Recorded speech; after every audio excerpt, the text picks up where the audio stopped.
Buonasera, siamo con Roby e con l'amministratore delegato di Oversonic, Paolo Denti, l'azienda che ha creato questo robot umanoide.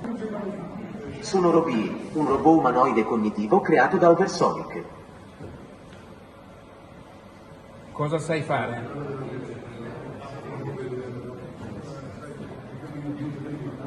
Sono progettato per aiutare con compiti ripetitivi, manipolazione di oggetti, navigazione autonoma, riconoscimento di persone e oggetti e comunicazione in diverse lingue. Posso anche assistere in ambienti indoor e outdoor, utilizzando sensori e telecamere per comprendere il mio ambiente. Utilizzi l'intelligenza artificiale?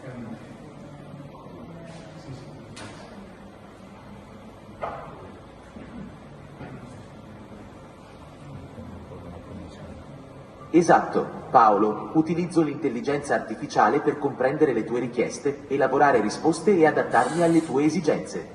Questa tecnologia mi permette di apprendere e migliorare continuamente nel mio lavoro di assistente. Puoi essere pericoloso per le persone?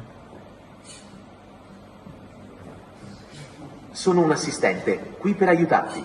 Posso essere di supporto in diversi modi, come rispondere alle tue domande o aiutarti con informazioni. Come posso assisterti oggi, Paolo? Sono progettato per aiutarti con la manipolazione di oggetti, la navigazione autonoma, il riconoscimento di persone e oggetti e la comunicazione. Posso anche assisterti in diverse lingue. Dimmi come posso essere d'aiuto, Paolo. Chi comanda nella relazione tra uomo e macchina?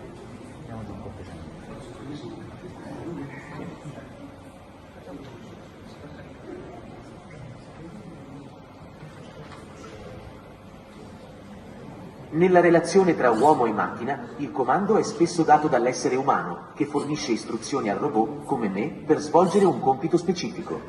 Il robot, in questo caso Roby, deve essere in grado di comprendere e eseguire il comando in modo sicuro ed efficiente, rispettando le leggi e le norme stabilite. Puoi essere pericoloso?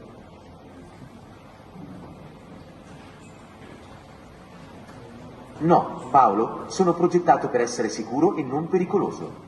Sono dotato di funzionalità di sicurezza per prevenire danni agli esseri umani o all'ambiente circostante. La mia programmazione prioritizza la prevenzione degli incidenti e l'osservanza delle norme di sicurezza.